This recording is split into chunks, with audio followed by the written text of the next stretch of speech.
આજે મને છે ને રસોડામાં કામ કરતા કરતા એવો વિચાર આવ્યો કે હું નાની હતી ને તો અમે બધા મારા મોટા પપ્પા, મારા ભાભુ, મારા પપ્પા, ફિર મારા કાકા કાકી, બહુ બધા અમે લોકો સાથે રહેતા. પછી મારા મમ્મી બહુ સરસ સરસ રસોઈ બનાવે, જમવાનું મોસ્ટ ઓફ રસોઈ તો મમ્મી જ બનાવે, બીજા બધા બહારના કામ કરે. મમ્મીના હાથની રસોઈ બહુ સરસ થાય. તો એવા બધા હસી મજાક વાતો કરતા જાય, ઘરના કામ કેમ થઈ જાય, સવારથી સાંજ સુધી કામ રહે. સાંજે 5 વાગે એટલે બધા ભેગા થાય, શેરી હોય ને શેરીમાંથી બીજા બહેનો આવે, મોટો બધો ઓટલો હતો તો ઓટલા પર બધા બહેનો બેસે. અમે તો એકદમ નાના નાના રમતા હોઈએ અમે તો બધા, પણ આવું જોવાનું તો મળે ને, બધું મમ્મી લોકો કરતા હોય તો જોઈએ. તો બધા પછી સાંજે રેગ્યુલર કીર્તન ગાય, કોઈ વાર તહેવારની વાર્તાઓ કરવાની હોય તો વાર્તા હાથમાં ચોખા લઈને કરે, પૂજા કરવા સાથે જાય. સવારે નાહી ધોઈને કામ પતે ઘરનું એટલે ફ્રી થઈને એકબીજાને બોલાવે, ચાલો ફલાણા બેન, ચાલો કાકી, ચાલો ભાભુ. અને પછી બધા સાથે ગામમાં રામ મંદિર હતું અને એક સ્વામિનારાયણ મંદિર, રામ મંદિર. તો અને અમારે એક જયામાં કરીને હતા, મંદિર સાચવતા હતા ને, એના પૂજારી હતા. તો જયામાના મંદિરે જવાનું, એમ 3 મંદિરે દર્શન કરીને આવવાનું. તો નિયમિત સવારમાં ઘરકામ કરવાનું, નિયમિત મંદિરે જવાનું, દર્શન કરવાના. અને મંદિરે બી પાછા ભજન કીર્તન થોડીક વાર કરે. અમે બધા બાળકો એની સાથે મમ્મીઓ સાથે જતા હોઈએ. પાછા ઘરે આવવાનું, ઘરે આવીને પાછું પોતાનું કામ રસોઈ કરવાનું. અને એક નવું તો કેવું હતું સરસ, કે એવું અત્યારે તો જોવા જ ન મળે, કદાચ આજના બાળકોની ખબર બી નહીં પડે, કે ગામમાં દરબાર લોકો હોય, મેઇન ઘર દરબારનું હોય અને ગઢ કહેવાય એને, કે એટલું મોટું વિશાળ મકાન હોય અને ગઢ હોય. ગઢની આગળનું એક એવો એરિયા હોય કે ત્યાં ચોરો હોય, મોટી રૂમ હોય, રૂમની બહાર આમ ઓસરી ને એવું હોય, મોટો ચોરો. અને ત્યાં આપણા દરબારના મેઇન વડીલ હોય, હેડ, એ કાળુ મામા કહેવાય. કોઈ વીરડી હતું તો ત્યાં વાલા બાપુ હતા. વાલા બાપુ કરીને આરામ ચેર હોય, બીજી ચેર હોય, ખાટલો હોય, એના પર બેસે, મસ્ત વ્હાઈટ કપડાં, વ્હાઈટ સાફો એવું પહેરીને ઉંમરલાયક હોય. પણ જેટલા ગામડામાં આ સાઈડથી આવે તો નારાયણ બાપુ, રામ રામ બાપુ બોલે, બેનું હોય તો કે નારાયણ બાપુ બોલે. અને આ બાજુથી બહાર નીકળે ગામથી જવા તો પણ એ ચોરો તો રસ્તામાં આવે જ, એટલે ચોરામાં તરત જ કહેવાનું રામ રામ બાપુ, નારાયણ બાપુ એવું કહેવાનું.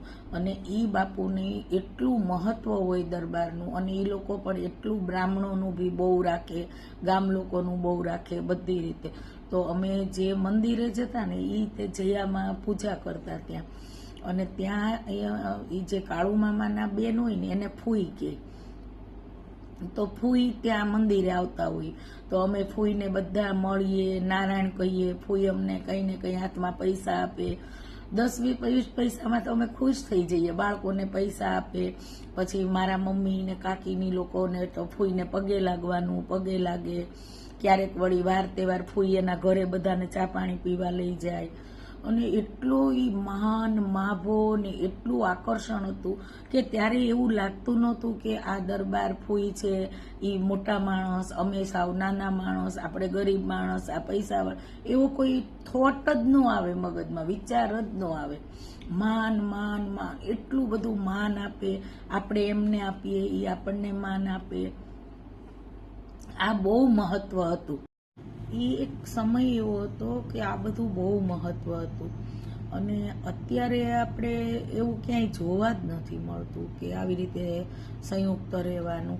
ઓલું તો રવિવાર હોય તો સવારમાં બધા બેનો ભાઈઓ બધા માથા ધોવાના, રવિવારે માથું ધોઈ નાખીએ. અને બધાના વાળ ઘરમાં કોરા હોય, સવારમાં ધોયેલા વાળ હોય. પછી સાંજે 4-5 વાગે એટલે એકબીજાને માથામાં મસ્ત તેલ નાખી દઈએ, એવું બધું હતું. શનિવાર હોય તો કે આપણે માથું નહીં ધોવાનું, માથામાં તેલ ન નખાય, નખ ના કપાય, આ ન કરાય. આ બધું વસ્તુ મમ્મી પપ્પા કહેતા અને આપણે માનતા. અને એ જે સંયુક્ત કુટુંબની મજા હતી, એ ભાવના હતી અંદરની, એ એક અલગ જ મજા હતી. અત્યારે તમારે વાર તહેવાર, સંયુક્ત કુટુંબ તો ક્યાં, પણ વાર તહેવાર કોઈને બોલાવવા હોય કે કંઈ હોય તો પણ નથી કોઈને ટાઈમ મળતો. જોબમાં રજા જ નથી ને, ટાઈમ છે જ નહીં ને.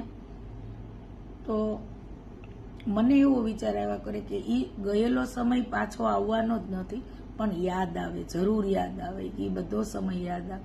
અત્યારે તમારે બીમાર પડ્યા હોય તો વિડીયો કોલથી વાત કરી લે, મોઢું જોઈ લે વિડીયો કોલથી કે કેમ છે કેમ નહીં, અને વિડીયો કોલ થઈ ગયો એટલે રૂબરૂ આવીને મળ્યા બરાબર જ થઈ ગયું.